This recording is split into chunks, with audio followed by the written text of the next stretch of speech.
ಎಲ್ಲ ನನ್ನ ಮುದ್ದು ವಿದ್ಯಾರ್ಥಿಗಳಿಗೆ ರೆಂಕಾ ಸ್ಟಡಿ ಸರ್ಕಲ್ಗೆ ಸ್ವಾಗತ.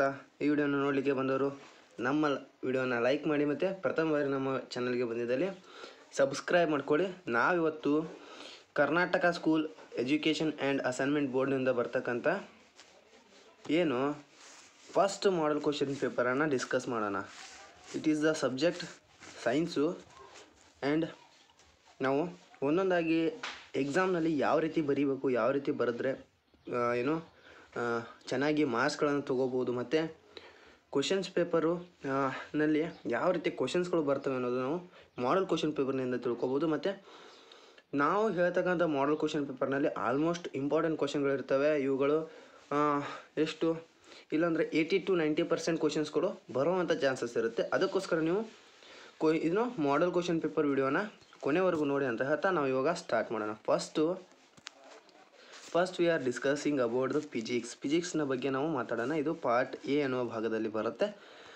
ಫಿಸಿಕ್ಸ್ನಲ್ಲಿ ಏನು ಬರ್ತಾವಂದರೆ 2 ಮಾರ್ಕ್ಸ್ 1 ಮಾರ್ಕ್ ಕ್ವಶನ್ಗಳು ಬರ್ತವೆ. ಏನಂದರೆ ಮಲ್ಟಿಪಲ್ ಚಾಯ್ಸ್ ಕ್ವಶನ್ಗಳು ಬರ್ತವೆ. ಅದರಲ್ಲಿ ಫಸ್ಟ್ ಕ್ವಶನ್ ಏನಂದರೆ the centre of a spherical mirror is ಅದನ್ನು ಏನಂತ ಕರೀತಾರೆ ಅಂದರೆ option A centre of a curvature, option B pole, option C radius of curvature and option D aperture ಅಂತ ಹೇಳ್ಬೋದು. ಅದರಲ್ಲಿ ಉತ್ತರ ಏನಂದರೆ ಸೆಂಟರ್ ಆಫ್ ಅ ಕರ್ವೇಚರ್ ಅಂತ ಹೇಳ್ಬೋದು. ಇವಾಗ ಇದು ಸ್ಪೆರಿಕಲ್ ಮಿರರ್ ಇರುತ್ತಲ್ಲ, ಇಲ್ಲಿ ಮಿಡಲ್ಗೆ ಏನು ಬರುತ್ತಲ್ಲ, ಇದನ್ನು ಏನಂತ ಕರೀತಾರೆ ಸೆಂಟರ್ ಆಫ್ ಅ ಕರ್ವೇಚರ್. ಇದನ್ನೇ ಸೆಂಟರ್ ಆಫ್ ಅ ಕರ್ವೇಚರ್ ಅಂತ ಕರೀತಾರೆ. ದೆನ್ ನೆಕ್ಸ್ಟ್ ಎರಡನೇ question multiple choice question. Ohm's law gives a relation between option A potential difference and electrical charge, option B potential difference and resistance, option C electrical current and potential difference, and option D electrical current and electrical power. ಉತ್ತರ ಏನಂದರೆ potential difference and resistance ಅಂತ ಹೇಳ್ಬೋದು. Ohm's law ಏನಂತ ಹೇಳುತ್ತಂದರೆ ನೋಡ್ಕೊಳ್ಳಿ, V is equal to I into R ಅಂತ ಹೇಳ್ತದೆ. So ಇಲ್ಲಿ ಇದಕ್ಕೆ ರಿಲೇಷನನ್ನು ಹೇಳ್ತದೆ ಅಂತ ನಾವು ಹೇಳ್ಬೋದು. ಇದಲ್ದೇ ಯಾವುದರ ಜೊತೆಗೆ ರಿಲೇಷನನ್ನು ಮಾಡುತ್ತಂದರೆ ಇದು ಪೊಟೆನ್ಷಿಯಲ್ ಡಿಫ್ರೆಂಟ್ ಮತ್ತು ಕರೆಂಟ್ ರಿಲೇಷನ್ ಕೂಡ ಹೇಳುತ್ತದೆ. ಸೊ ನಿಮ್ಮ ಆಪ್ಷನಲ್ಲಿ ಒಂದು electrical current and potential difference ಅಂತ ಹೇಳ್ಬೋದು, ರೆಸಿಸ್ಟೆನ್ಸ್ ಆ್ಯಂಡ್ ಪೊಟೆನ್ಷಿಯಲ್ ಡಿಫ್ರೆನ್ಸ್ ಅಂತ ಹೇಳ್ಬೋದು, ಅಥವಾ ಎಲೆಕ್ಟ್ರಿಕಲ್ ಕರೆಂಟ್ ಆ್ಯಂಡ್ ರೆಸಿಸ್ಟೆನ್ಸ್ ಅಂತ. ಈ 3 ಆಪ್ಷನ್ನಲ್ಲಿ ಯಾವುದೋ ಒಂದು ಬಂದ್ರೂ ಕೂಡ ನೀವೇನು ಮಾಡಬೇಕು, ಅದನ್ನು ಚೂಸ್ ಮಾಡಬೇಕು ಅಂತ ನಾನು ಹೇಳ್ತೇನೆ. ದೆನ್ ನೆಕ್ಸ್ಟ್ ಇವಾಗ ನಾವು ಒಂದು ವಾಕ್ಯದಲ್ಲಿ ಉತ್ತರಿಸಿ ಅಥವಾ ಒಂದು ಪದದಲ್ಲಿ ಉತ್ತರಿಸಿ ಆನ್ಸರ್ ದ ಫಾಲೋಯಿಂಗ್ ಕ್ವಶನ್ಸು 1 ಮಾರ್ಕ್ನಲ್ಲಿ 2 ಕ್ವಶನ್ಸ್ ಬರ್ತವೆ. ಅವುಗಳನ್ನು ನಾವು ನೋಡ್ಕೊಂಡು ಹೋಗೋಣ. ಅದರಲ್ಲಿ ಫಸ್ಟ್ ಏನಂದರೆ draw the symbol of a rheostat or variable resistance used in the electrical circuit ಅಂತ ಕೇಳಿದ್ದಾರೆ. ಅದರದ್ದು ಡಯಾಗ್ರಾಮ್ ಯಾವ ರೀತಿ ಬರ್ತದೆ ಅಂದರೆ ಈ ರೀತಿ ಬರ್ತದೆ. ಇದನ್ನು ರಿಯೋಸ್ಟಾಟ್ ಅಥವಾ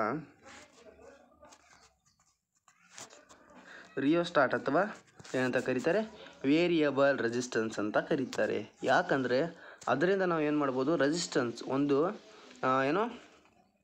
ವಯರ್ನ ರೆಸಿಸ್ಟೆನ್ಸನ್ನು, ಒಂದು ಕಂಡಕ್ಟರ್ನ ರೆಸಿಸ್ಟೆನ್ಸನ್ನು ನಾವು ವೇರಿಯಬಲ್ ಮಾಡ್ಬೋದು, ಹೆಚ್ಚು ಕಡಿಮೆ ಮಾಡ್ಬೋದು. ಅದಕ್ಕೋಸ್ಕರ ಅದನ್ನು ವೇರಿಯಬಲ್ ರೆಸಿಸ್ಟೆನ್ಸ್ ಅಂತ ಕರೀತಾರೆ. ಇನ್ನು next write the any two properties of a magnetical field lines ಅಂತ ಕೇಳಿದ್ದಾರೆ. ಮ್ಯಾಗ್ನೆಟಿಕಲ್ ಫೀಲ್ಡ್ ಲೈನ್ಸ್ನ ಪ್ರಾಪರ್ಟೀಸನ್ನು ಬರೀರಿ ಅಂತ ಹೇಳಿದ್ದಾರೆ.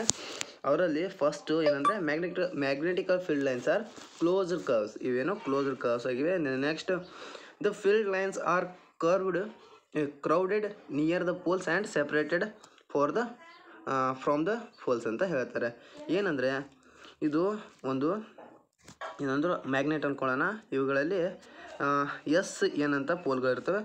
ಇಲ್ಲಿ ಏನಿರುತ್ತಲ್ಲ ಪೋಲ್ ಎಂಡಲ್ಲಿ ಇವು ಕ್ರೌಡೆಡ್ ಆಗಿರ್ತವೆ ಮತ್ತು ದೂರ ಹೋದಂಗೆ ಹಿಂಗೆ ವಿರಳವಾಗ್ತವೆ ಅಂತ ನಾವು ಹೇಳ್ಬೋದು. Then next field lines are never intersect. ಏನಂದರೆ ಒಂದಕ್ಕೊಂದು ಅವು ಯಾವುದೇ ರೀತಿ ಇಂಟರ್ಸೆಕ್ಟ್ ಆಗಲ್ಲ ಅಂತ ನಾವು ಹೇಳ್ಬೋದು. ದೆನ್ ನೆಕ್ಸ್ಟ್ ಇವಾಗ ನಾವು 2 ಮಾರ್ಕ್ ಕ್ವಶನ್ಗಳು 3 ಬರ್ತವೆ ಫಿಸಿಕ್ಸ್ನಲ್ಲಿ. ಅವುಗಳನ್ನು ಒಂದೊಂದಾಗಿ ನೋಡ್ಕೊಂಡು ಹೋಗೋಣ. First one is what is long sightedness ಅಥವಾ ಹೈಪರ್ಮೆಟ್ರೋಫಿ ಅದನ್ನು ಹೈಪರ್ಮೆಟ್ರೋಫಿ ಅಂತ ಕರೀತಾರೆ. Mention the 2 causes of its defect ಅಂತ ಹೇಳಿದ್ದಾರೆ.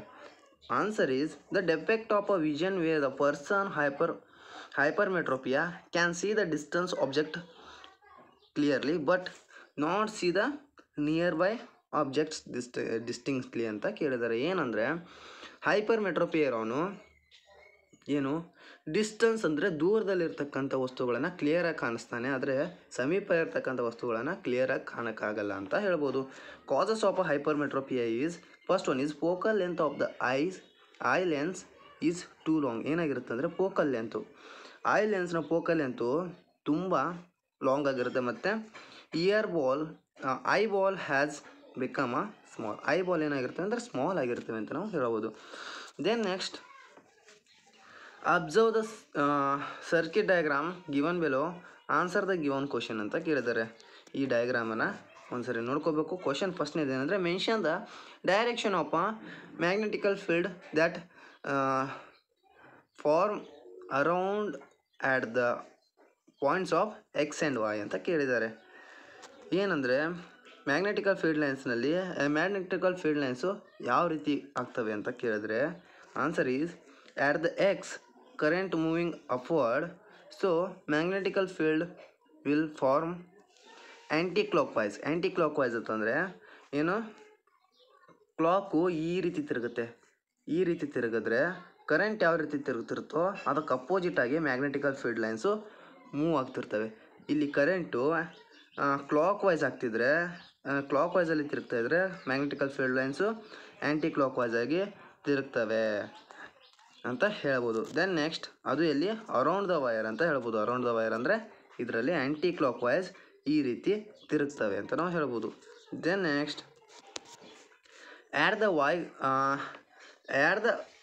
the current is moving up downward, the magnetical field will be clockwise around the circuit. ಇಲ್ಲಿ ವಾಯು ಪಾಯಿಂಟ್ನಲ್ಲಿ ಏನಾಗ್ತದೆ ಅಂದರೆ ಇಲ್ಲಿ ಸರ್ಕಿಟು ಯಾವ ರೀತಿ ತಿರುಗಕ್ಕೆ ಸ್ಟಾರ್ಟ್ ಮಾಡುತ್ತೆ ಅಂದರೆ ಕ್ಲಾಕ್ ವೈಸ್ ಆಗಿ ತಿರುಗಕ್ಕೆ ಸ್ಟಾರ್ಟ್ ಮಾಡ್ತದೆ. ಇಲ್ಲಿ ಯಾವುದಂದರೆ ಫ್ಲೇಮಿಂಗ್ಸ್ ಥಂಬ್ ರೂಲ್ ಅಂತ ಬರುತ್ತಲ್ಲ ಅದನ್ನು ಇಲ್ಲಿ ಯೂಸ್ ಮಾಡಿ ಹೇಳ್ಬೋದು. ದೆನ್ ನೆಕ್ಸ್ಟ್ ಇಲ್ಲಿ ನೋಡಿ ರೈಟ್ ಹ್ಯಾಂಡ್ ಥಂಬ್ ರೂಲನ್ನು ಯೂಸ್ ಮಾಡಿಬಿಟ್ಟು ಇಲ್ಲಿ ಹೇಳ್ತಾರೆ. ಎರಡನೇ ಕ್ವಶನ್ ಅಂದರೆ state the rule that helps to decide the direction of magnetical field ಅಂದರೆ ಅದು ಯಾವುದಂದರೆ the right hand thumb rule ಅಂತ ನಾವು ಹೇಳ್ಬೋದು. Then next the connecting electrical appliances is parallel in the domestic electrical circuits is better. Give 2 reasons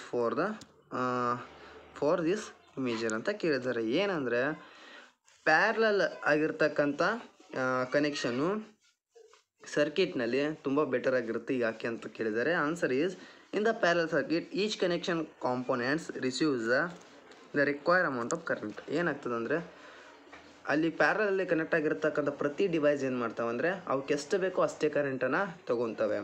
gadget that has different current requirement can be opened properly. ಏನಾಗ್ತದೆ ಅಂದರೆ ಪ್ರತಿಯೊಂದು ಗ್ಯಾಜೆಟ್ಗೂ ಏನಾಗ್ತದೆ ಅಂದರೆ ಅದಕ್ಕೆ ಎಷ್ಟು ಬೇಕೋ ಅಷ್ಟೇ ಕರೆಂಟ್ ಹೋಗೋಕ್ಕೆ ಸ್ಟಾರ್ಟ್ ಮಾಡ್ತೇವೆ.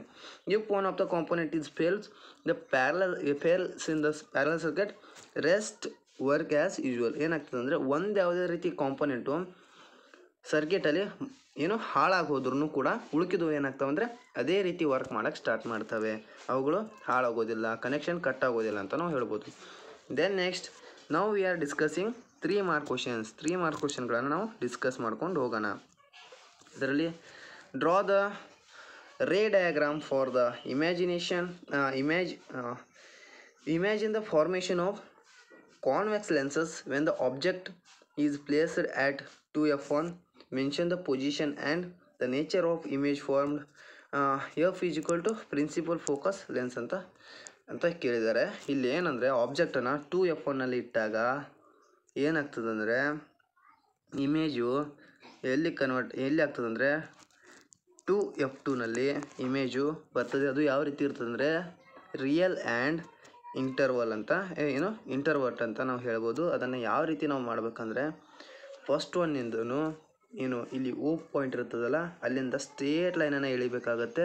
ದೆನ್ ನೆಕ್ಸ್ಟು ಏನು ಮಾಡಬೇಕಂದ್ರೆ ಇಲ್ಲಿ ಪಾಯಿಂಟ್ ಇಟ್ಟಿರ್ತೀವಲ್ಲ ಪೊಸಿಷನಿಂದ ಸ್ಟ್ರೇಟ್ ಲೈನನ್ನು ಏನು ಲೆನ್ಸಿಗೆ ಬಡಿಸ್ಬೇಕಾಗತ್ತೆ. ಅದ ನಂತರ ಇಲ್ಲಿ F2 ಇರುತ್ತಲ್ಲ, ಎಫ್ ಟೂಗೆ ಏನು F2ನಿಂದ ಸ್ಟ್ರೇಟ್ ಲೈನನ್ನು ಎಳೆದ್ಬಿಟ್ಟು ಇಲ್ಲಿ ಎರಡು ಲೈನ್ಗಳು ಎಲ್ಲಿ ಕನೆಕ್ಟ್ ಆಗ್ತಾವೋ ಅಲ್ಲಿ ಇಮೇಜ್ ಫಾರ್ಮೇಷನ್ ಆಗ್ತದೆ ಅಂತ ನಾವು ಹೇಳ್ಬೋದು.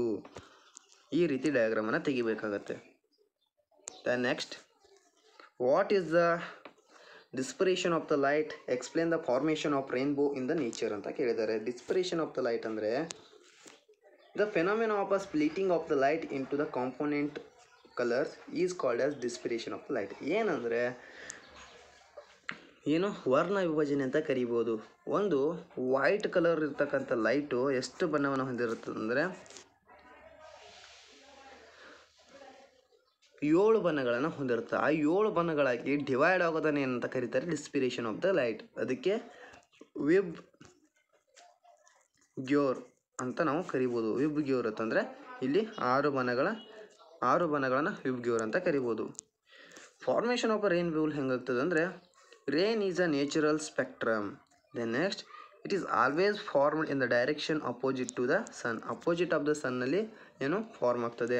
The rain water droplets in the atmosphere act like a small prism. ಇದು ಪ್ರಿಸಮ್ ಥರ, ಸ್ಮಾಲ್ ಪ್ರಿಸಮ್ ಥರ ನೀರಿನ ಹನಿಗಳು ಏನು ಮಾಡ್ತಾವೆ ಅಂದರೆ ಆ್ಯಕ್ಟ್ ಮಾಡ್ತವೆ. They reflect and refract in incident of sunlight and reflect internally ಅಂತ ಹೇಳ್ಬೋದು. The next, it again refract when comes out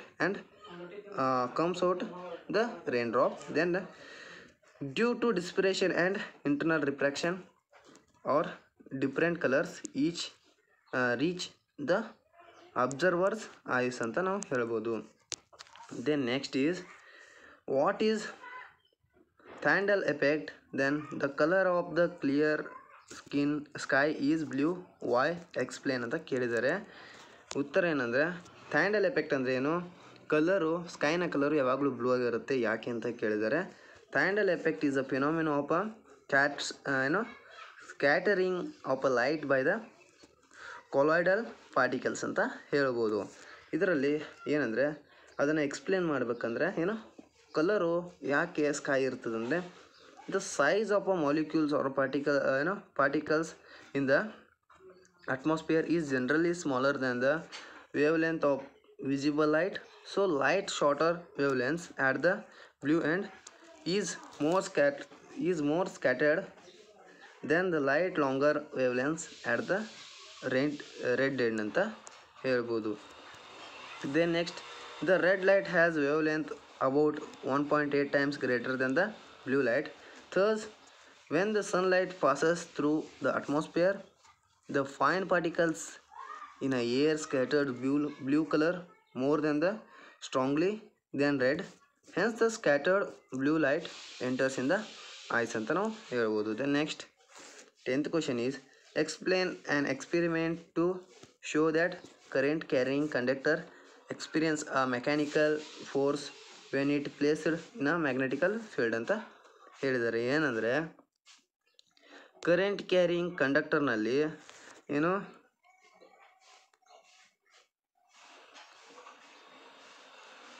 current carrying conductor ಯಾವ ರೀತಿಯ ಫೋರ್ಸನ್ನು ಎಕ್ಸ್ಪೀರಿಯನ್ಸ್ ಮಾಡ್ತದೆ, ಅದನ್ನು ಮ್ಯಾಗ್ನೆಟಿಕಲ್ ಫೀಲ್ಡ್ನಲ್ಲಿ ಇಟ್ಟಾಗ ಅಂತ ಕೇಳಿದ್ದಾರೆ.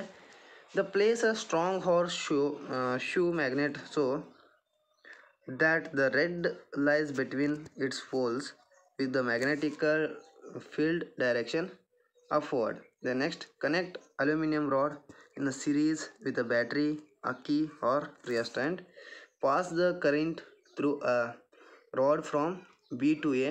The rod displaces in the direction the reverse current. The rod displaces in the opposite direction. This shows that the force is excreted on a current carrying rod. The magnetical field lines follows Fleming's left hand rule ಅಂತ ಹೇಳ್ಬೋದು. Then next ನಾವು ಇವಾಗ 4 marks ಕ್ವಶನ್ಗಳನ್ನು ನೋಡ್ಕೊಂಡು ಹೋಗೋಣ. ಫಿಸಿಕ್ಸ್ನಲ್ಲಿ 4 ಮಾರ್ಕ್ಸ್ದು 2 ಬರ್ತವೆ, ಟೋಟಲಾಗಿ 8 ಮಾರ್ಕ್ಸ್ಗಳು ಬರ್ತವೆ. ಅದರಲ್ಲಿ first question is ಏನಂದರೆ, ಅದರಲ್ಲೇ ಫಸ್ಟ್ ಬರ್ತಕ್ಕಂಥ question, state the laws of refraction of the light ಅಂತ ಕೇಳಿದ್ದಾರೆ. ರಿಫ್ರಾಕ್ಷನ್ ಆಫ್ ದ ಲೈಟ್ ಅಂದರೆ ಫಸ್ಟ್ ಲಾ ಇದು ಏನಂದರೆ, incident ray, refracted ray and normal rays normal to the interface to given the two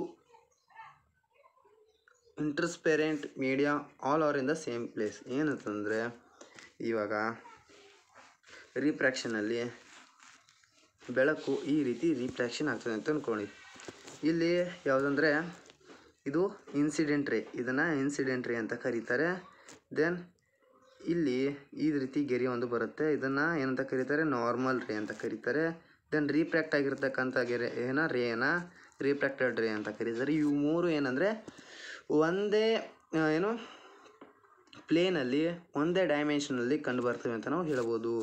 then next second law ಏನಂದರೆ the ratio of a sine of a angle of the incidence and sine of a angle of a refraction is always constant for the light of the given colour and for a pair of given media ಅಂತ ಹೇಳ್ಬೋದು. ಏನಂದರೆ sine of incident angle, then next sine of refracted angle is always constant ಅಂತ ನಾವು ಹೇಳ್ಬೋದು. Then next second question is B question is a ray of a light traveling in the kerosene enters the oblique hole in the water. Does that light ray bend toward the normal or away from the normal? Why ಅಂತ ಕೇಳಿದ್ದಾರೆ. ಇದಕ್ಕೆ ಉತ್ತರ ಏನಂದರೆ the ray of a light will bend away from the normal. The speed of light is increases as it enters into the optically denser kerosene to the optically rarer water ಅಂತ ಹೇಳ್ಬೋದು. Then next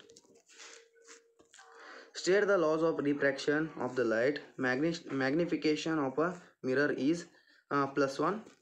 what does it means?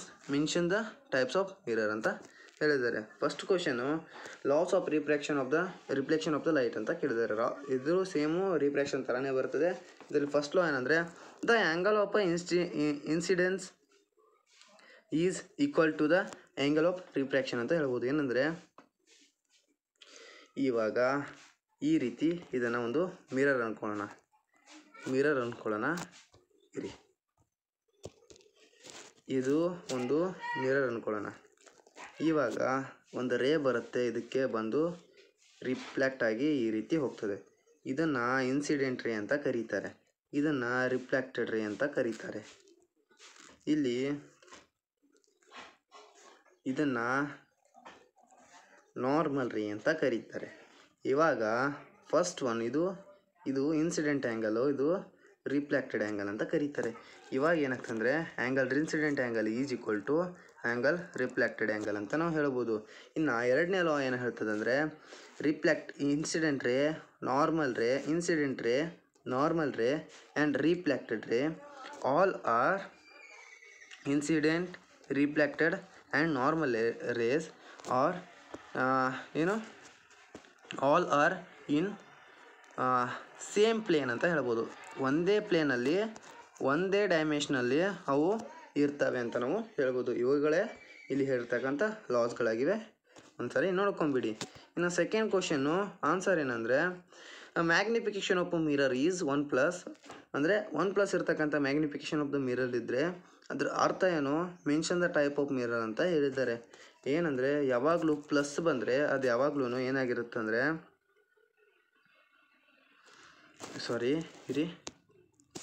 The image is virtual ಆಗಿರುತ್ತೆ and erect ಆಗಿರುತ್ತೆ. ಯಾಕಂದರೆ plus sign ಇದ್ದರೆ image erect ಆಗಿರುತ್ತೆ. Then the same size as the image, ಯಾವ ರೀತಿ ಇರುತ್ತೋ ಅದೇ ರೀತಿ ಸೇಮ್ ಸೈಜ್ನಲ್ಲೇ ಇರ್ತದೆ. +1 ಇದ್ದರೆ ಅದು ಯಾವಾಗಲೂ ಪ್ಲೇನ್ ಮಿರರ್ ಆಗಿರುತ್ತೆ ಅಂತ ನಾವು ಹೇಳ್ಬೋದು. ದೆನ್ ನೆಕ್ಸ್ಟ್ ಸೆಕೆಂಡ್ 12ನೇ ಕ್ವಶನ್ ಯಾವುದಂದರೆ the electrical heater connected to the 220 volt generator draws a current of 10 ampere. What is the power of an electrical heater if it is used for 8 hours a day? Then calculate the total cost of using it for 30 days at the RS of 5 for 1 kilowatt hour ಅಂತ ಕೇಳಿದ್ದಾರೆ. ಇಲ್ಲಿ given ಏನನ್ನು ಕೊಟ್ಟಿದ್ದಾರೆ ಅಂದರೆ ವೋಲ್ಟೇಜನ್ನು ಕೊಟ್ಟಿದ್ದಾರೆ 220 voltage, ಕರೆಂಟನ್ನು ಕೊಟ್ಟಿದ್ದಾರೆ 10 ampere. Then next ಟೈಮನ್ನು ಕೊಟ್ಟಿದ್ದಾರೆ 8 ಅವರ್ಸ್. 8 ಅವರ್ಸನ್ನು ನಾವು ಸೆಕೆಂಡ್ನಲ್ಲಿ ಕನ್ವರ್ಟ್ ಮಾಡಬೇಕು. ಸೆಕೆಂಡ್ ಯಾವಾಗಲೂ SI ಯೂನಿಟ್ಗಳಲ್ಲಿ ಕನೆಕ್ಟ್ ಮಾಡ್ಕೋಬೇಕು. ಟೈಮ್ನ SI ಯೂನಿಟ್ ಏನಾಗಿರುತ್ತೆ ಅಂದರೆ ಸೆಕೆಂಡ್ ಆಗಿರುತ್ತೆ. ಸಾರಿ ಇವಾಗ ನಾವು ಹವರ್ಸಲ್ಲಿ ಕನೆಕ್ಟ್ ಮಾಡ್ಕೋಬೇಕು. ಹವರ್ಸಲ್ಲಿ 30 ಡೇಸ್ಗೆ ಕನೆಕ್ಟ್ ಮಾಡಿಕೊಂಡ್ರೆ 8 ಅವರ್ಸ್ ಇಂಟು 30 ಮಾಡಿದ್ರೆ 240 ಅವರ್ಸ್ ಆಗುತ್ತೆ. 240 ಅವರ್ಸ್ ಮಾಡಿಕೊಂಡ್ರೆ ಆವಾಗ ಪವರ್ ಎಷ್ಟಾಗುತ್ತೆ ಅಂದರೆ power is equal to V into I ಅಂತ ಆಗುತ್ತೆ. ಇವಾಗ ಪವರನ್ನು ಕ್ಯಾಲ್ಕುಲೇಟ್ ಮಾಡಬೇಕಂದ್ರೆ 220 ಇಂಟು 10 ಮಾಡಿದ್ರೆ 2200 ಅಂತ ಆಗುತ್ತೆ. 2200 ವ್ಯಾಟ್ ಆದರೆ 2.2 ಕಿಲೋ ವ್ಯಾಟ್ಗಳಾಗಿ ಅದನ್ನು ಕನ್ವರ್ಟ್ ಮಾಡ್ಕೋಬೇಕು. ಆವಾಗ ನಾವೇನು ಮಾಡಬೇಕಂತಂದರೆ ಇವಾಗ ಎನರ್ಜಿಯನ್ನು ಕ್ಯಾಲ್ಕುಲೇಟ್ ಮಾಡಬೇಕಂದ್ರೆ ಪವರ್ ಇಂಟು ಟೈಮ್ ಅಂತ ನಾವು ಕ್ಯಾಲ್ಕುಲೇಟ್ ಮಾಡಬೇಕು. ನಾವು ವ್ಯಾಟ್ನಲ್ಲಿ ಇಟ್ಟಾಗ ಟೈಮನ್ನು ಸೆಕೆಂಡ್ನಲ್ಲಿ ತೊಗೋಬೇಕಾಗತ್ತೆ. ನಾವು ಕಿಲೋ ವ್ಯಾಟ್ನಲ್ಲಿ ಇಟ್ಟಾಗ ಟೈಮನ್ನು ಅವರ್ಸ್ನಲ್ಲಿ ತೊಗೋಬೇಕು. ಇವಾಗ ನಾವು ಟೈಮನ್ನು ಅವರ್ಸ್ನಲ್ಲಿ ತೊಗೊಂಡ್ರೆ ಏನು ಪವರನ್ನು ಕೂಡ ಕಿಲೋ ವ್ಯಾಟ್ನಲ್ಲಿ ತೊಗೋಬೇಕು. ಅದಕ್ಕೋಸ್ಕರ 2.2 ಇಂಟು 240 ಮಾಡಿದಾಗ ಎಷ್ಟು ಬರ್ತದೆ ಅಂದರೆ 528 ಕಿಲೋ ವ್ಯಾಟ್ ಅವರ್ಸ್ ಬರ್ತದೆ. ಇದು ಎನರ್ಜಿ ಆಗಿದೆ. ಇದು ಟೋಟಲ್ ಕಾಸ್ಟ್ ಎಷ್ಟು ಬರ್ತದೆ ಅಂದರೆ 1 ಕಿಲೋ ವ್ಯಾಟ್ಗೆ 5 ರುಪೀಸ್ ಇದ್ದರೆ 228 ಕಿಲೋ ವ್ಯಾಟ್ಗೆ ಎಷ್ಟು ಬರ್ತದೆ ಅಂದರೆ 2640 ರುಪೀಸ್ ಬರ್ತದೆ ಅಂತ ನಾವು ಹೇಳ್ಬೋದು. ಇವಾಗ ನಾವು ಕೆಮಿಸ್ಟ್ರಿ ಸೆಕ್ಷನ್ಗೆ ಹೋಗಿದ್ದೇವೆ. ಕೆಮಿಸ್ಟ್ರಿ ಸೆಕ್ಷನಲ್ಲಿ ಮಲ್ಟಿಪಲ್ ಚಾಯ್ಸ್ ಕ್ವೆಶನ್ಗಳನ್ನು ನೋಡ್ಕೊಂಡು ಹೋಗೋಣ. ಅದರಲ್ಲಿ the electrolysis of the water to form hydrogen and oxygen gases is ಯಾವ ಮೆಥಡ್ ಅಂದರೆ ಎಂಡೋಥರ್ಮಿಕ್ ರಿಯಾಕ್ಷನ್ ಅಂತ ಬರ್ತದೆ. Then next the number of carbon and hydrogen atoms that are present in the molecule of the 5th member of the alkane is ಅಂದರೆ ಅದು ಯಾವುದಂದರೆ 6th and 12 ಅಂತ ನಾವು ಹೇಳ್ಬೋದು. Then next the property of a carbon atom to form a bond with other carbon atoms to give rise a larger molecule is ಯಾವುದಂದರೆ catenation ಅಂತ ನಾವು ಅದನ್ನು ಕರಿಬೋದು. ಇನ್ನು 1 ಮಾರ್ಕ್ನ 3 ಕ್ವಶನ್ಗಳು ಇಲ್ಲಿ ಕೆಮಿಸ್ಟ್ರಿನಲ್ಲಿ ಬರ್ತವೆ. ಅವುಗಳನ್ನು ಕೂಡ ನೋಡ್ಕೊಂಡು ಹೋಗ್ಬೇಕಂದ್ರೆ how can rapidly be controlled rancidity ಯಾವ ರೀತಿ ಕಂಟ್ರೋಲ್ ಮಾಡ್ಕೋಬೇಕು.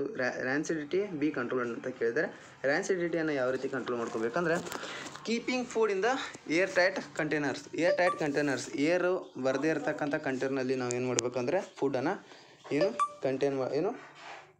ಇಟ್ಕೋಬೇಕು. ದ ನೆಕ್ಸ್ಟ್ ಆ್ಯಡಿಂಗ್ ಆ್ಯಂಟಿ ಆಕ್ಸಿಡೆಂಟ್ಗಳನ್ನು ನಾವು ಯೂಸ್ ಮಾಡಬೇಕು. ಆ್ಯಂಟಿ ಆಕ್ಸಿಡೆಂಟ್ ಅಂದರೆ ಆಕ್ಸಿಡೇಷನನ್ನು ಇವು ಏನು ಮಾಡ್ತವೆ ಅಂತಂದರೆ ಇನಿಬಿಟ್ ಮಾಡ್ತವೆ ಅಥವಾ ಇದನ್ನು ತಡೆಗಟ್ತವೆ ಅಂತ ಹೇಳ್ಬೋದು. And flushing bags of chips with nitrogen is also antioxidant. So flushing of bags ಚಿಪ್ಸ್ನಲ್ಲಿ ನೈಟ್ರೋಜನ್ ಗ್ಯಾಸನ್ನು ತುಂಬಿಸೋದು ಅಂತ ನಾವು ಹೇಳ್ಬೋದು. Then next the pH value of an antacid is more than 7 give reason. Antacid always ಏನಂದರೆ basic ಕ್ಯಾರೆಕ್ಟರ್ಗಳನ್ನು ಹೊಂದಿರ್ತವೆ. Base ಥರ ಅವುಗಳು ಕ್ಯಾರೆಕ್ಟರ್ಗಳನ್ನು ಹೊಂದಿರ್ತವೆ ಅವುಗಳು. ಅದಕ್ಕೋಸ್ಕರ ಆ್ಯಂಟ್ಯಾಸಿಡನ್ನು ಆ್ಯಸಿಡಿಟಿಯನ್ನು ಕಂಟ್ರೋಲ್ ಮಾಡೋಕ್ಕೆ ಬೇಸ್ಗಳನ್ನು ಹಾಕ್ತಾರೆ. ಅದಕ್ಕೋಸ್ಕರ ಅವುಗಳ pHಗಳು ಯಾವತ್ತೂ ಮೋರ್ ದ್ಯಾನ್ 7 ಇರ್ತದೆ. ಇಲ್ಲಿ ನೋಡಿ antacid is the base that is used to neutralise excess acid in stomach ಅಂತ ಹೇಳ್ಬೋದು. Then next 18th question is the conversion of ethanol into the ethanoic acid is called as oxidation reaction why ಅಂತ ಕೇಳಿದ್ದಾರೆ.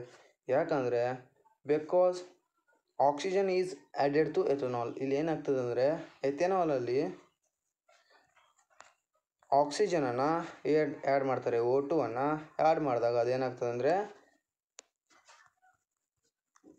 ಇಥೆನೋಯಿಕ್ acid ಆಗಿ convert ಆಗ್ತದೆ. ಅದಕ್ಕೆ ಇದನ್ನು oxidation reaction ಅಂತ ಕರೀತಾರೆ ಅಂತ ನಾವು ಹೇಳ್ಬೋದು. Then next answer the following questions. 2 ಮಾರ್ಕ್ದು 3 ಕ್ವಶನ್ಸ್ ಬರ್ತವೆ. ಇವುಗಳಲ್ಲಿ ನಾವು ಏನು ಮಾಡಬೇಕಂದ್ರೆ 3ಗಳನ್ನು ಬರಿಬೇಕಾಗ್ತದೆ. The first question is what is the saturated isomers structural isomers write the structural isomers of the butane ಅಂತ ಕೇಳಿದ್ದಾರೆ. ಸ್ಟ್ರಕ್ಚರಲ್ ಐಸೋಮರ್ಸ್ ಅಂದರೆ ಏನಂದರೆ same formula but different structure. ಇದನ್ನೇ ಏನಂತ ಕರೀತಾರೆ ಅಂದರೆ ಸ್ಟ್ರಕ್ಚರಲ್ ಐಸೋಮರ್ಸ್ ಅಂತ ಕರೀತಾರೆ. Carbon compounds with identical molecular formula ಅಂದರೆ same molecular formula but different structures are called as structural isomers ಅಂತ ನಾವು ಕರಿತೇವೆ. ಏನು ಬ್ಯೂಟನ್ ಐಸೋಮರ್ಸ್ ಏನಂದರೆ ನೋಡ್ಕೊಳ್ಳಿ, ಬ್ಯೂಟನ್ ಯಾವತ್ತು 4 ಕಾರ್ಬನ್ ಅಟಮನ್ನು ಹೊಂದಿರುತ್ತೆ. ಅದರದ್ದು ಐಸೋಮರ್ಸನ್ನು ನೋಡ್ಕೊಂಡು ಹೋಗ್ಬೇಕಾದ್ರೆ ಒಂದು ಈ ರೀತಿ ಬರುತ್ತೆ, ಒಂದು ಈ ರೀತಿ ಬರುತ್ತೆ. ಸ್ಟ್ರಕ್ಚರಲ್ಲಿ ಮಾತ್ರ ಬೇರೆ ಬೇರೆ ಆಗಿರ್ಬೋದು, ಆದರೆ ಇವೆರಡು ಅಂದರೆ ಮಾಲಿಕ್ಯುಲರ್ ಫಾರ್ಮುಲಾವನ್ನು ಸೇಮ್ ಆಗಿ ಹೊಂದಿರ್ತವೆ. Then next, write what are the functional groups, name the functional groups present in the propanol and propanal ಅಂತ ಕೇಳಿದ್ದಾರೆ. ಏನಂದರೆ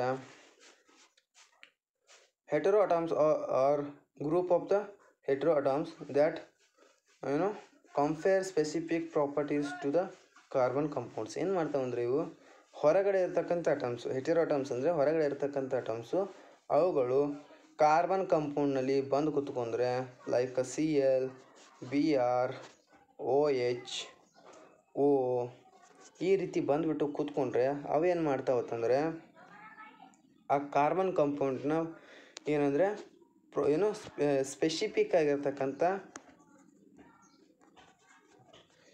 ಗುಣಗಳನ್ನು ತಂದು ಕೊಡ್ತವೆ, ಕ್ಯಾರೆಕ್ಟರ್ಸನ್ನು, ಪ್ರಾಪರ್ಟೀಸನ್ನು ತಂದು ತುಂಬ್ತವೆ. ಅದಕ್ಕೋಸ್ಕರ ಅವುಗಳನ್ನು ಏನಂತ ಕರೀತಾರೆ, ಫಂಕ್ಷನಲ್ ಗ್ರೂಪ್ಸ್ ಅಂತ ಕರೀತಾರೆ. ಪ್ರೊಪೆನಾಲ್ನ ಇರ್ತಕ್ಕಂಥ ಸ್ಪೆಸಿಫಿಕ್ ಗ್ರೂಪ್ ಅಂದರೆ ಅದಂದರೆ COH ಅಂತ ನಾವು ಕರಿಬೋದು. ದೆನ್ ಆಲ್ಕೋಹಾಲ್ ಅಂದರೆ ಪ್ರೊಪೆನಾಲ್ನಲ್ಲಿ ಬರ್ತಕ್ಕಂಥದ್ದು ಆಲ್ಕೋಹಾಲ್ ಆಗಿರುತ್ತೆ, ಅದು COH ಆಗಿರುತ್ತೆ ಅಂತ ನಾವು ಹೇಳ್ಬೋದು.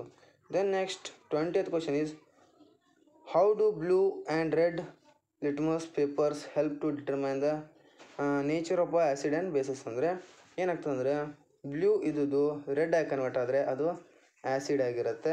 ದೆನ್ ನೆಕ್ಸ್ಟ್ ರೆಡ್ ಲಿಟ್ಮಸ್ ಇದ್ದು ಬ್ಲೂ ಆಗಿ ಕನ್ವರ್ಟ್ ಆದರೆ ಅದು ಬೇಸ್ ಆಗಿರುತ್ತೆ. ಇದನ್ನೇ ಹೇಳಬೇಕು. Then next 21st question is, write any differences between a saturated carbohydrates and unsaturated carbohydrates ಅಂತ ಕೇಳಿದ್ದಾರೆ. First one is single bond exists. Saturated ಕಾರ್ಬೋಹೈಡ್ರೇಟ್ಸಲ್ಲಿ ಯಾವಾಗಲೂ ಏನಾಗಿರುತ್ತೆ ಅಂದರೆ ಸಿಂಗಲ್ ಬಾಂಡ್ ಇರುತ್ತೆ. And unsaturated ಕಾರ್ಬೋಹೈಡ್ರೇಟ್ಸಲ್ಲಿ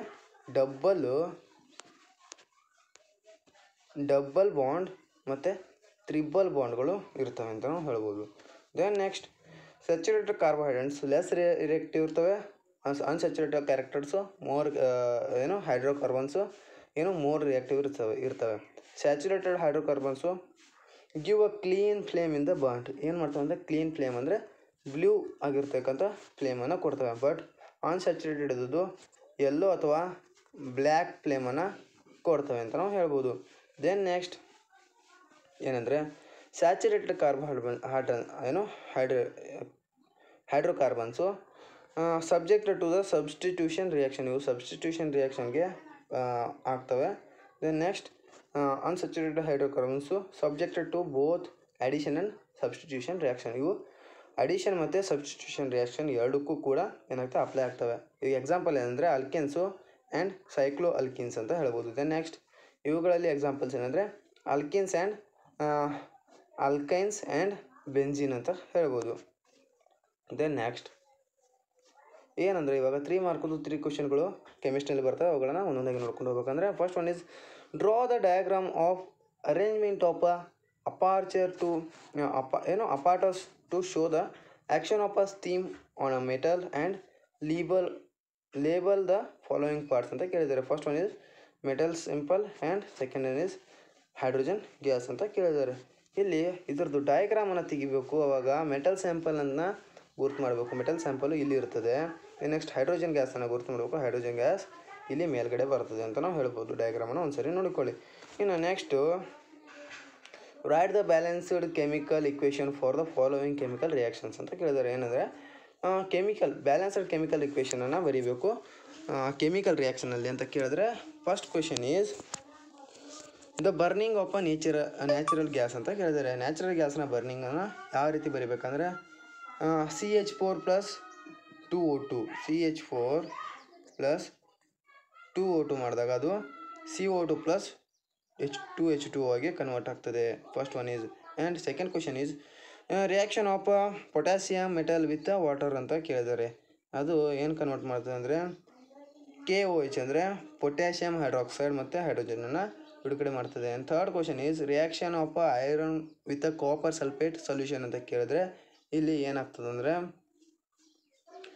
Fe plus CuSO4 react ಆದಾಗ ಏನನ್ನು ಕನ್ವರ್ಟ್ ಮಾಡ್ತಾವೆ ಅಂದರೆ FeSO4 ಪ್ಲಸ್ Cuಗಳಾಗಿ ಕನ್ವರ್ಟ್ ಆಗ್ತವೆ ಅಂತ ನಾವು ಹೇಳ್ಬೋದು. Then next what is the type of chemical reaction in which barium chloride solution react with aluminium sulphate.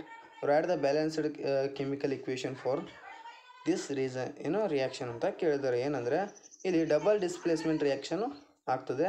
And equation ಈ ರೀತಿ ಇದೆ, ಒಂದ್ಸರಿ ನೋಡ್ಕೊಳ್ಳಿ.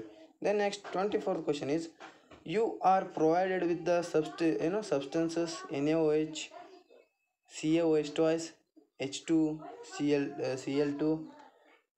Which of these materials will be chosen to prepare bleaching powder?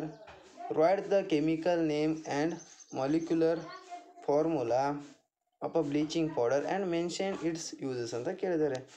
ಇಲ್ಲಿ CaOH twice ಮತ್ತು ಕ್ಲೋರಿನನ್ನು ಏನು ಮಾಡ್ತಾರೆ ಅಂದರೆ ಬ್ಲೀಚಿಂಗ್ ಪೌಡರ್ನ ತಯಾರಿಕೆಯಲ್ಲಿ ಬಳಸ್ತಾರೆ. And calcium oxychloride calcium oxychloride ಅಂದರೆ ಇದನ್ನೇ ಬ್ಲೀಚಿಂಗ್ ಪೌಡರ್ ಅಂತ ಕರೀತಾರೆ. ಇದ್ರ ಯೂಸಸ್ ಏನೇನೆಂದರೆ it is used in the bleaching of a cotton and lines in the textile industry, wood pulp in a paper factories and washed clothes laundry ಅಂತ ಹೇಳಿದ್ದಾರೆ. ಏನಂದರೆ cotton ಮತ್ತು ಬಟ್ಟೆಯಲ್ಲಿ ಟೆಕ್ಸ್ಟೈಲ್ ಇಂಡಸ್ಟ್ರಿನಲ್ಲಿ ಮತ್ತು ಏನಂದರೆ ಪೇಪರ್ ಇಂಡಸ್ಟ್ರಿನಲ್ಲಿ ಏನು ಮಾಡ್ತಾರೆ ಅಂದರೆ ಅವುಗಳನ್ನು ಕ್ಲೀನ್ ಮಾಡೋಕ್ಕೆ ಬಳಸ್ತಾರೆ. It is used as a oxidising agent in a chemical industry. Oxidising agent ಆಗಿ ಬಳಸ್ತಾರೆ. It is used to make a drinking water free for germs. ಏನು ಮಾಡ್ತಾರೆ, ಕೀಟನಾಶಕಗಳಿಂದ ದೂರ ಮಾಡೋಕ್ಕೆ ಇದನ್ನು, ನೀರಿನಲ್ಲಿರ್ತಕ್ಕಂಥ ಕೀಟನಾಶಕಗಳನ್ನು ಸಾಯಿಸೋಕ್ಕೆ ಏನು ಮಾಡ್ತಾರೆ ಅಂದರೆ ಇದನ್ನು ಬಳಸ್ತಾರೆ. Then next 4 mark question is choose the correct alternates ಅಂತ ಕೇಳಿದ್ದಾರೆ. ದೆನ್ ನೆಕ್ಸ್ಟ್ ಅದರಲ್ಲಿ ಫಸ್ಟ್ ಕ್ವಶನ್ ಅಂದರೆ explain the extraction of a zinc metal from the sulphate ore ಅಂತ ಕೇಳಿದ್ದಾರೆ. ಏನಂದರೆ ಜಿಂಕ್ ಮೆಟಲು ಸಲ್ಫೇಟ್ ಓರ್ ಜೊತೆ ಯಾವ ರೀತಿ ಎಕ್ಸ್ಟ್ರಾಕ್ಟ್ ಆಗ್ತದೆ ಅಂದರೆ zinc sulphate is heated strongly in the air to produce zinc oxide. ಏನು ಮಾಡ್ತದೆ ಅಂದರೆ ಜಿಂಕ್ ಸಲ್ಫೇಟನ್ನು ಆಕ್ಸಿಜನ್ ಜೊತೆಗೆ ಹೀಟ್ ಮಾಡಿದಾಗ ಅದೇನಾಗ್ತದೆ ಅಂದರೆ ಜಿಂಕ್ ಆಕ್ಸೈಡನ್ನು ಬಿಡುಗಡೆ ಮಾಡ್ತದೆ. Then next that when the zinc oxide is heated with a carbon it produce the metallic zinc. ಏನು ಮಾಡ್ತದೆ ಅಂದರೆ ಇದನ್ನು ಕಾರ್ಬನ್ ಜೊತೆಗೆ, ಜಿಂಕ್ ಆಕ್ಸೈಡನ್ನು ಕಾರ್ಬನ್ ಜೊತೆಗೆ ಹೀಟ್ ಮಾಡಿದಾಗ ಏನು ಮಾಡ್ತದೆ ಅಂದರೆ ಜಿಂಕ್ ಮೆಟಲನ್ನು ಪ್ರೊಡ್ಯೂಸ್ ಮಾಡ್ತದೆ ಅಂತ ನಾವು ಹೇಳ್ಬೋದು. Then next show the molecular formula of a sodium chloride molecule by transfer of electrons ಅಂತ ಕೇಳಿದ್ದಾರೆ. ಈ ರೀತಿ ಡಯಾಗ್ರಾಮ್ ಇದೆ, ಒಂದು ಸರಿ ಚೆನ್ನಾಗಿ ನೋಡ್ಕೊಳ್ಳಿ. ಇಲ್ಲಿ ಏನಾಗ್ತದೆ ಅಂದರೆ ಇಲ್ಲಿರ್ತಕ್ಕಂಥ ಒಂದು ವೇಲೆನ್ಸಿ ಎಲೆಕ್ಟ್ರಾನ್ನ ಕ್ಲೋರಿನ್ಗೆ ಬಿಟ್ಕೊಟ್ಟು Na+ ಆಗ್ತದೆ ಮತ್ತು Cl ಅದನ್ನು ತೊಗೊಂಡು Cl- ಆಗ್ತದೆ ಅಂತ ನಾವು ಹೇಳ್ಬೋದು. ದೆನ್ ನೆಕ್ಸ್ಟ್ ಇವಾಗ ನಾವು ಬಯಾಲಜಿ ಕಡೆಗೆ ಹೋಗ್ತಾ ಇದ್ದೇವೆ. ಬಯಾಲಜಿಯಲ್ಲಿ ಇರ್ತಕ್ಕಂಥ ಕ್ವಶನ್ಸ್ ಯಾವಂದರೆ type of the reproduction during plasmodium. ಅಂದರೆ ಪ್ಲಾಸ್ಮೋಡಿಯಮ್ನಲ್ಲಿ ಆಗ್ತಕ್ಕಂಥ ರೀಪ್ರೊಡಕ್ಷನ್ ಅಂದರೆ ಮಲ್ಟಿಪಲ್ ಫಿಷನ್ ಅಂತ ಹೇಳ್ಬೋದು. Then next pyruvate in a muscle cells in cytoplasm X+ energy produce ಮಾಡ್ತದೆ. Here X is a lactic acid ಅಂತ ನಾವು ಹೇಳ್ಬೋದು. ದೆನ್ ನೆಕ್ಸ್ಟ್ ಮಸಲ್ಸ್ನಲ್ಲಿ ಯಾವಾಗೂ ಲ್ಯಾಕ್ಟಿಕ್ ಆ್ಯಸಿಡ್ ಪ್ರೊಡ್ಯೂಸ್ ಆಗ್ತದೆ. Then next observe the female reproductive structure gives figure A and figure B. Then next ಇಲ್ಲಿ the correct the statement to related these figures ಅಂತ ಕೇಳಿದ್ದಾರೆ. ಇದಕ್ಕೆ ರಿಲೇಟ್ ಆಗಿರ್ತಕ್ಕಂಥ ಫಿಗರ್ಸ್ಗೆ ಆಪ್ಷನನ್ನು ಹೇಳಿದ್ರೆ ಅಂದರೆ ಏನಂದರೆ fertilization of a egg is possible only structure of A ಅಂತ. ಈ ಎನಲ್ಲಿ ಮಾತ್ರ ಏನು ಮಾಡ್ಬೋದು, ನಾವು ಫರ್ಟಿಲೈಸೇಷನನ್ನು ಮಾಡ್ಬೋದು. ಯಾಕಂದರೆ ಇಲ್ಲಿ ಟ್ಯೂಬಾಕ್ಟರಿ ಆಗಿದೆ. ಟ್ಯೂಬಾಕ್ಟರಿ ಆದರೆ ಏನು ಮಾಡೋಕ್ಕಾಗಲ್ಲ, ಫರ್ಟಿಲೈಸೇಷನ್ ಮಾಡೋಕ್ಕಾಗಲ್ಲ. Then next, draw the diagram of open stomata. Open ಸ್ಟೊಮ್ಯಾಟೋದು ಡಯಾಗ್ರಾಮ್ ಈ ರೀತಿ ಇರ್ತದೆ. Then next 13th question, sexual reproduction leads to more variable why ಅಂತ ಕೇಳಿದ್ದಾರೆ. Because it involves the combination of genetic materials from the two materials ಅಂತ ಹೇಳ್ಬೋದು. Then next, two parents ಅಂತ ನಾವು ಹೇಳ್ಬೋದು. Then next, use the non biodegradable substances should be minimised why ಅಂತ ಕೇಳಿದ್ದಾರೆ. Because non biodegradable substances persist in environment for a long time. They cause pollution and biomagnification. ಇವು ಏನಂದರೆ biodegradable substances ಅಂದರೆ ಅವುಗಳು ಏನಾಗಲ್ಲ, ಮೈಕ್ರೋ ಆರ್ಗ್ಯಾನಿಸಮ್ನಿಂದ ಕೊಳ್ತು ಹೋಗಲ್ಲ. ಅವು ಏನು ಮಾಡ್ತಾವಂದರೆ ಅದೇ ರೀತಿ ಹಲವು ವರ್ಷಗಳ ಜೊತೆಗಿದ್ದು ಏನು ಮಾಡ್ತಾವಂದರೆ ಪೊಲ್ಯೂಷನನ್ನು ಮಾಡ್ತವೆ. ಮತ್ತು ಏನು ಮಾಡ್ತವೆ ಅಂದರೆ ಬಯೋಮ್ಯಾಗ್ನಿಫಿಕೇಷನ್ನು ಕೂಡ ಸ್ಟಾರ್ಟ್ ಮಾಡ್ತವೆ ಅಂತ ನಾವು ಹೇಳ್ಬೋದು. ಇನ್ನು 2 ಮಾರ್ಕ್ಸ್ ಕ್ವಶನ್ಗಳು 2 ಬರ್ತವೆ, ಅವುಗಳನ್ನು ನೋಡ್ಕೊಂಡು ಹೋಗ್ಬೇಕಾದ್ರೆ, how is the ozone layer formed, protection of ozone layer is necessary, why, give reasons ಅಂತ ಕೇಳಿದ್ದಾರೆ. ಓಜೋನ್ ಯಾವ ರೀತಿ ತಯಾರಾಗ್ತದೆ ಅಂದರೆ ನಾನು ಹೇಳ್ತೀನಿ ಕೇಳಿ. ನೇಚರ್ನಲ್ಲಿರ್ತಕ್ಕಂಥ O2ಗೆ UV ರೇಸ್, ಸೂರ್ಯನಿಂದ ಬರ್ತಕ್ಕಂಥ UV ರೇಸು ಬಿದ್ದಾಗ O+O ಆಗಿ ಅದು ಡಿವೈಡ್ ಆಗ್ತದೆ. ಆವಾಗ ಇಲ್ಲಿರ್ತಕ್ಕಂಥ ಸಿಂಗಲ್ ಮಾಲಿಕ್ಯುಲರ್ ಆಕ್ಸಿಜನು ಇದ್ದದ್ದು ನ್ಯಾಚುರಲ್ ಇರ್ತಕ್ಕಂಥ O2 ಜೊತೆಗೆ ಕಂಬೈನ್ ಆಗಿಬಿಟ್ಟು ಓಝೋನ್, O3 ಅಂದರೆ ಓಝೋನನ್ನು ತಯಾರು ಮಾಡ್ತದೆ. ಇದನ್ನೇ ಇಲ್ಲಿ ಎಕ್ಸ್ಪ್ಲೇನ್ ಮಾಡಿದ್ದಾರೆ ನೋಡಿ.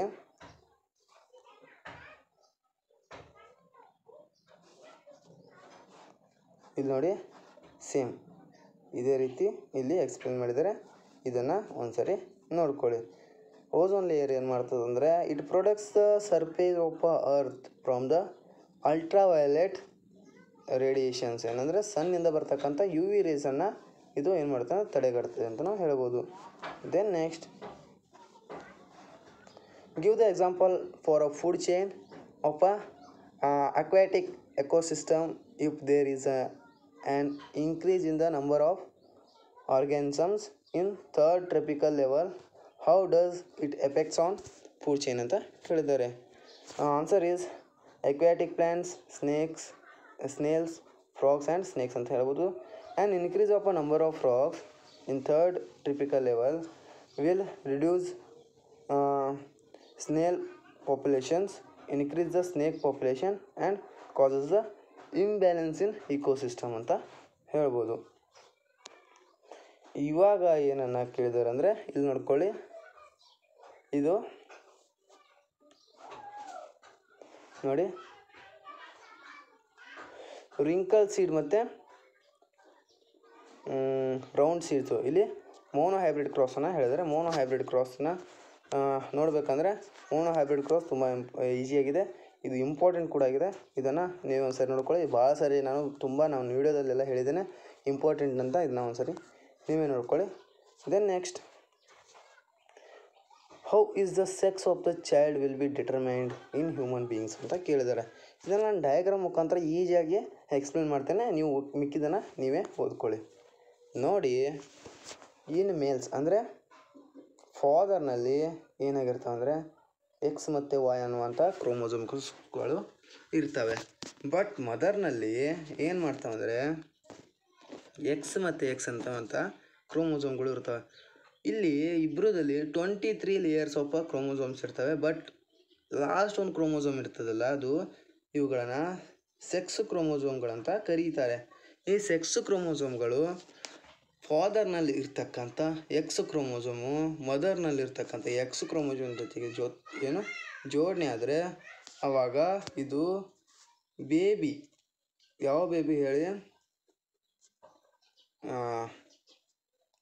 ಗರ್ಲ್ ಬೇಬಿಯಾಗಿ ಹುಟ್ಟುತ್ತೆ.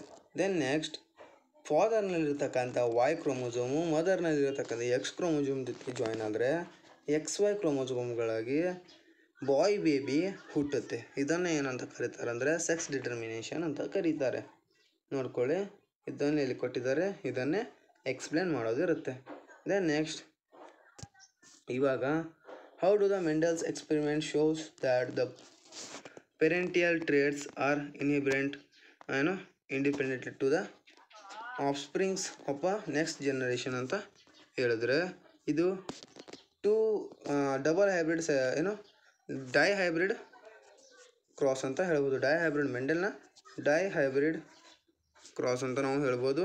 ಇಲ್ಲಿ ಏನು ಮಾಡ್ತಾನಂದರೆ ಅವನು Mendel experiments with a dihybrid crossed that shows the trait in inherited independently. The next, when he crossed plants to constructing traits ಯಾವಂದರೆ round yellow and seeds and wrinkled and green seeds ಅಂತ.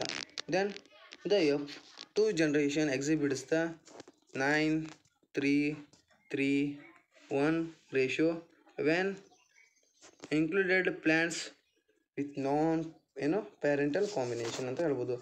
This provided that inherent of a one trait ಅಂದರೆ seed shape that did not influence inherent of another trait ಅಂತ ನಾವು ಹೇಳ್ಬೋದು. Then next, how are the phototropism, thegotropism, chemotropism coordinated in a apparent of a movement of a creepers climbing trees towards the particular direction ಅಂತ ಹೇಳ್ಬೋದು. ಇಲ್ಲಿ ಫೋಟೋಟ್ರೋಪಿಸಮ್ ಅಂದರೆ ಇವಾಗ sunlight ಬರ್ತಿರುತ್ತೆ. Sunlight ಯಾವ ಕಡೆ ಬರುತ್ತೆ, ಮರ ಕೂಡ ಆ ಸನ್ಲೈಟ್ ಕಡೆಗೇ ಬೆಳೆಯೋಕ್ಕೆ ಸ್ಟಾರ್ಟ್ ಆಗುತ್ತೆ. ಅದನ್ನು ಏನಂತ ಕರೀತಾರೆ ಅಂದರೆ ಫೋಟೋಟ್ರೋಪಿಸಮ್ ಅಂತ ಕರೀತಾರೆ. When the creepers detect the light, oxygen synthesized, which allows the cells grow longer, turns creeper grow towards the light is called as phototropism ಅಂತ ಹೇಳ್ಬೋದು. ಏನಂದರೆ ಲೈಟ್ ಎಲ್ಲಿ ಡಿಟೆಕ್ಟ್ ಆಗುತ್ತೋ ಅಲ್ಲಿ ಆಕ್ಸಿಜನು ಸಿಂಥಸೈಸ್ ಆಗ್ತದೆ ಮತ್ತು ಅದರ ಕಡೆಗೇ ಬೆಳೆಯೋಕ್ಕೆ ಸ್ಟಾರ್ಟ್ ಮಾಡ್ತದೆ ಮರ ಅಂತ ಹೇಳ್ಬೋದು. Then next, during the growth towards the light, its tendrils came to contact with any support.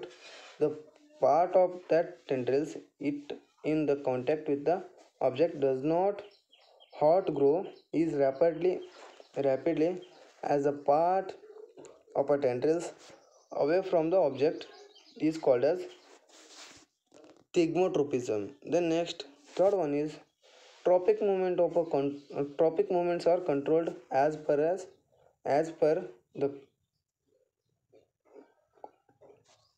concentration of a chemical substances called as auxin. This called as chemotropism. ಏನಂದರೆ ಇದ್ರ moment auxin ಅನ್ನುವಂಥ ಹಾರ್ಮೋನಿಂದ ಅದರ ಕೆಮಿಕಲ್ನಿಂದ control ಮಾಡಬೇಕಾಗುತ್ತೆ. ಅದನ್ನು ಏನಂತ ಕರೀತಾರೆ, chemotropism ಅಂತ ಕರೀತಾರೆ.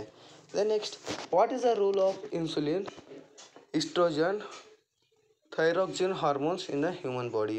ಏನಂದರೆ ಇನ್ಸುಲಿನ್ ಅಂದರೆ it regulates the sugar level. Oestrogen development of the female sex organs and regulates the menstruation cycle. Thyroxine ಏನು ಮಾಡ್ತಾರೆ, regulates the metabolism for a body growth ಅಂತ ಹೇಳ್ಬೋದು. Then next, write the cross pollination. What is changes that occurs in the flower after the pollination ಅಂತ ಹೇಳಿದ್ರೆ, cross pollination ಅಂದರೆ transfer of pollen from one flower to another ಅಂತ ಹೇಳ್ಬೋದು. ಏನಂದರೆ one ಫ್ಲವರಿಂದ another ಫ್ಲವರ್ಗೆ ಪಾಲಿನೇಷನ್ ಅದನ್ನು ಕ್ರಾಸ್ ಪಾಲಿನೇಷನ್ ಅಂತ ಕರೀತಾರೆ. Changes occurs in a flowers after fertilisation ಏನಾಗ್ತಂದರೆ, zygote divides several types to form a embryo with ovule. ಏನಂದರೆ ಜೈಗೋಟ್ ಇದ್ದು ಡಿವೈಡ್ ಆಗ್ತಾ ಹೋಗ್ತದೆ.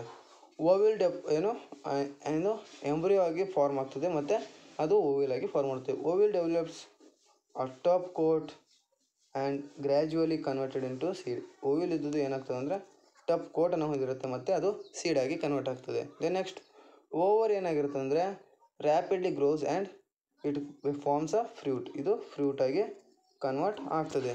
Then next, meanwhile the petals, sepals, stamen, style, stigma may be shrinked and fall down. ಇವೇನಾಗ್ತವೆ ಅಂದರೆ ಮುದುಡಿ ಹೋಗ್ತವೆ ಮತ್ತು ಏನಾಗ್ತವೆ ಅಂದರೆ ಕೆಳಗಡೆ ಉದುರಿ ಹೋಗ್ತವೆ ಅಂತ ನಾವು ಹೇಳ್ಬೋದು. ದೆನ್ ನೆಕ್ಸ್ಟ್ ಇಲ್ಲಿ 4 ಮಾರ್ಕ್ಸ್ಗೆ ಏನನ್ನು ಕೇಳಿದ್ದಾರೆ ಅಂದರೆ ಹ್ಯೂಮನ್ ಬ್ರೈನ್ ಇಂಪಾರ್ಟೆಂಟ್ ಅಂತ ಹೇಳಿದ್ದೆ, ಅದೇ ಬಿದ್ದಿದೆ ನೋಡಿ. ಇಲ್ಲಿ ಪಾರ್ಟ್ಸನ್ನು ಯಾವ ಗುರುತು ಮಾಡಿದೆ ಅಂತ ಹೇಳಿದರೆ ಸೆರಿಬ್ರಮ್ ಅಂದರೆ ಇಲ್ಲಿ ಬರ್ತದೆ, ಸೆರಿಬ್ರಮ್ ಅಂದರೆ ಇದನ್ನು ಸೆರಿಬ್ರಮ್ ಅಂತಾರೆ, ಇಲ್ಲಿ ಬಂದಿದೆ. ಇದನ್ನು ಬರೆದ್ರೆ ಆಗೋಯ್ತು. ಇನ್ನು 5 ಮಾರ್ಕ್ಸ್ ಕ್ವಶನನ್ನು ಕೇಳಿದರೆ 5 ಮಾರ್ಕ್ಸ್ ಕ್ವಶನ್ ಬಯಾಲಜಿನಲ್ಲಿ ಕೇಳ್ತಾರೆ.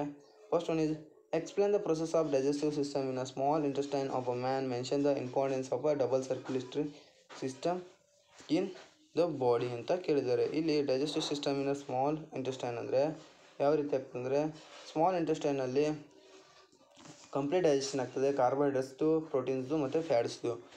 ಏನಂದರೆ ಫಸ್ಟ್ ಒನ್ ಈಸ್ ಅಲ್ಲಿ ಯಾವ ರೀತಿ ಸೆಕ್ರೇಷನ್ ಆಗ್ತದೆ ಅಂದರೆ ಬಾಯಿಲ್ ಜ್ಯೂಸ್ ಸೆಕ್ರೇಷನ್ ಆಗ್ತದೆ ಫ್ರಮ್ ದ ಲಿವರ್.